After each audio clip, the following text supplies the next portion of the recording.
Hi, everyone. I'm Brittany. Welcome to Randomness, where we talk about a little bit of everything, the deep, the weird, and the real. So take a breath, open your mind, and let's get into it. Today, I want to talk to you about something that affects pretty much all of us who are in relationships or who want to be in one that actually lasts. And you know what? A lot of us assume that if we just love each other enough, everything else will kind of fall into place. Like cooperation and problem solving will just magically happen because we care about each other. But the research is telling us something really interesting. It turns out that good relationships actually help us solve problems better. And when we get better at solving problems together, that makes the relationship stronger. It's this loop, right? They feed into each other. And if you let one side of that loop fall apart, the other side starts unraveling too. The idea comes from an article by Mara Elkins, who's a professor at Melbourne Business School. She wrote this piece called 9 Lessons from Love, Couples Therapy for Negotiators. And yeah, I know, negotiation sounds like something you do at work, not with your partner. But she's arguing that negotiation is actually a platform of intimate life. It's how we navigate all those little and big moments that come up when two people are building a life together. What really caught my attention is this concept she calls turning points. These are moments that interrupt the normal flow of your relationship, and they can be dramatic, like a huge fight, someone walking out, or some kind of shock that rocks your world. And they can be subtle, like a sharp tone, a microaggression, something that stings but doesn't explode, or they can be mundane, anger that flares up too quickly, or just the pressure of time and stress piling up. What all of these moments have in common is turbulence. They shake up your assumptions, create uncertainty, and they erode all that generosity and care you usually have for each other. You might have spent years learning how to be gentle with each other, and then one stressful moment throws you completely off rhythm. So, she put together 9 lessons to help us navigate these turning points without letting them wreck our relationships. So let me walk you through them. Lesson 1, reframe stress as a joint mission. So first up, how you interpret stress matters a lot. When something goes wrong, like a canceled flight or a work deadline that eats into your weekend, some couples treat it like separate problems they each have to deal with on their own. But other couples immediately shift into, okay, how do we handle this together mode? The research on resilience shows that couples who integrate their struggles into a shared story end up stronger. Like instead of thinking that terrible move that ruined everything, they think of it as, remember when we moved forward. Remember when we moved and everything went sideways, but we figured it out. Right. So this works in negotiations too. It's called benefit finding, looking for the small opportunities hidden in difficult moments.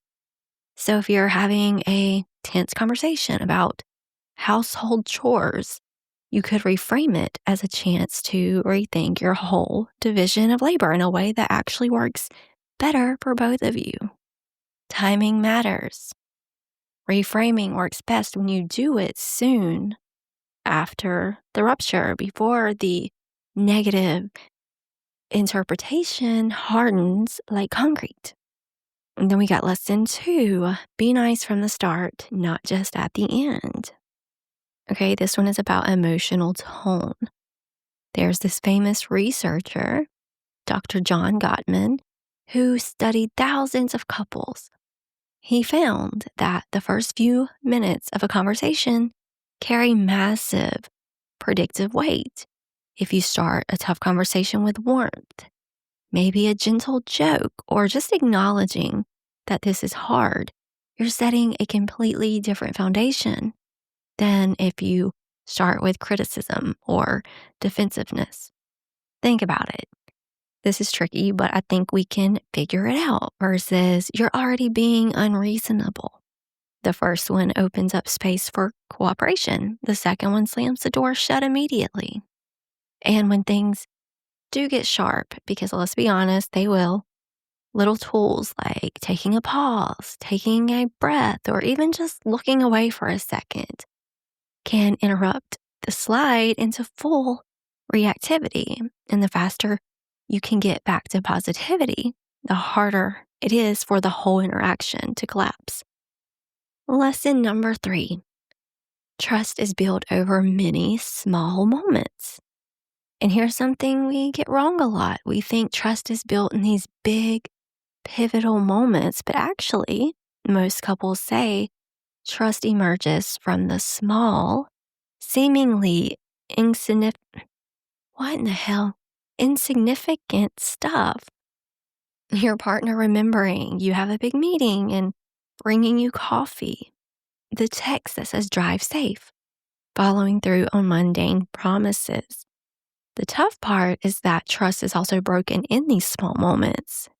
And here's the kicker. It takes way fewer negative incidents to break trust than positive ones to build it.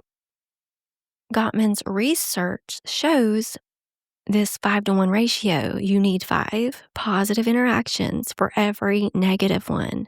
So one cutting comment might require a whole week of warmth to balance out, especially if things have been kind of sparse on the positive side.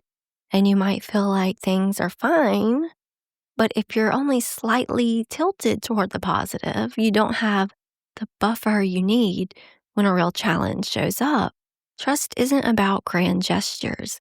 It's about maintaining a constant surplus of goodwill. All right, lesson number 4, synchrony matters more than similarity. And okay, this one surprised me a little bit. We hear a lot about compatibility, right? Like we both love to travel or we have the same taste in movies. And sure, similarity makes life comfortable, but synchrony, the way two people move through emotional time, that's often deeper. You could both love traveling, but if one of you needs time to think before committing to plans and the other makes decisions instantly, your internal timelines clash. Meanwhile, two very different people might find deep ease together if they rise and fall emotionally at the same pace. Look for mirroring during turning points. When one partner's stress spikes, does the other person's tone shift in response? When one person is ready to talk, is the other emotionally available? In negotiations, timing becomes its own language. A generous gesture 3 days too late can feel like indifference. A well-meaning suggestion made too early can feel intrusive. Alignment in pace often matters more than alignment in preferences. Lesson number 5, regulate yourself before you regulate the relationship. Here's a hard truth. Partners who can steady their own emotional systems under stress are way better equipped to repair ruptures together. This is the difference between taking a breath before responding versus reacting from that first spark of irritation. A lot of us try to manage the other person first, like calm down, you're overreacting, all while we are being totally reactive ourselves. But actually, a relationship is only as stable as its least regulated member. If you can slow your breathing, unclench your jaw, mentally step back for a moment, you create space for the interaction to de-escalate. Self-regulation is the precondition for clarity. Expecting the other person To stand down first is a recipe for never-ending conflict. Lesson number 6, use co-regulation to restore a sense of safety. So, once you have steadied yourself, you can help steady each other. This is co-regulation, softening your voice, slowing down, sitting down together instead of arguing across the room. These small shifts change the atmosphere. Co-regulation is an essential couple skill because it encourages information sharing, prevents people from dismissing each other's ideas, and stops friction from hardening into unmovable positions. Most importantly, it addresses micro ruptures early before they turn into major turning points.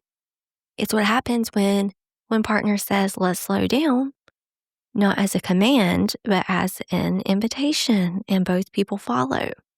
Or when things get tense and someone says, I'm frustrated too, but I'm still here, and the energy in the room begins to relax. All right, lesson number 7, follow the rhythm of activation and recovery. Strong relationships have a rhythm. They move between activation, planning, debating, coordinating, and recovery, laughing, pausing, stepping away briefly. Without this oscillation, conversations become restrictive and exhausting. Think about a couple planning a move.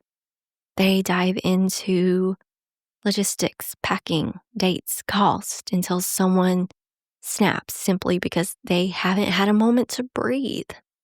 Without periodic moments of ease, you lose the stamina and creativity you need for collaboration. Even something small, a short break, a shift in tone, a moment of laughter together can reset the system and bring back the flexibility that gets lost in stressful moments. Lesson 8, build shared mental models. Shared mental models are like maps that help partners find their way back to each other. When you know how your partner tends to interpret stress, you assign way few negative intentions in ambiguous moments. And when you assume you're aligned without actually checking, well, misinterpretations flourish and the same moment I cannot talk today, guys. I'm so sorry. The same moment feels personal instead of situational. Knowing that your partner goes silent when they're overwhelmed or that they need context before they can react, this kind of knowledge helps you predict where a situation is likely to go. It facilitates better decision making in moments of tension. Okay, and the last one, lesson number 9, communicate to reinforce cooperation, not just exchange information.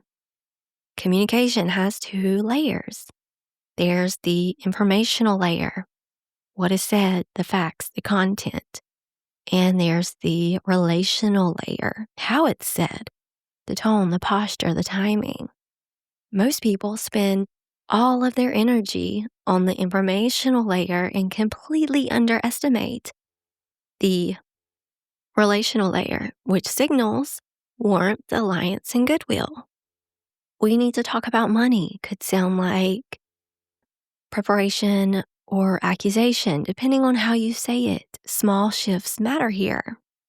Here's what I'm trying to understand. I see why that was frustrating. We made progress on this part. These create a climate where cooperation feels possible, and these cues help you resist zero-sum thinking, where one person's gain feels like the other's loss. So there you have it. 9 lessons for navigating turning points and building relationships that can actually go the distance. The big takeaway for me is that love isn't just about feeling a certain way. It's about how you handle the turbulence together, how you regulate yourselves and each other, and how you communicate, not just information, but care. Anyway, guys, I'd love to hear your thoughts on this. Of course, what resonates with you? What turning points have shaped your relationship? Let me know. Let me know. All right, guys, that's it for today. Thanks so much for listening. If you enjoyed today's episode, make sure to follow. And remember, keep your energy grounded, your mind open, and your curiosity alive. Free audio post-production by alphonic.com.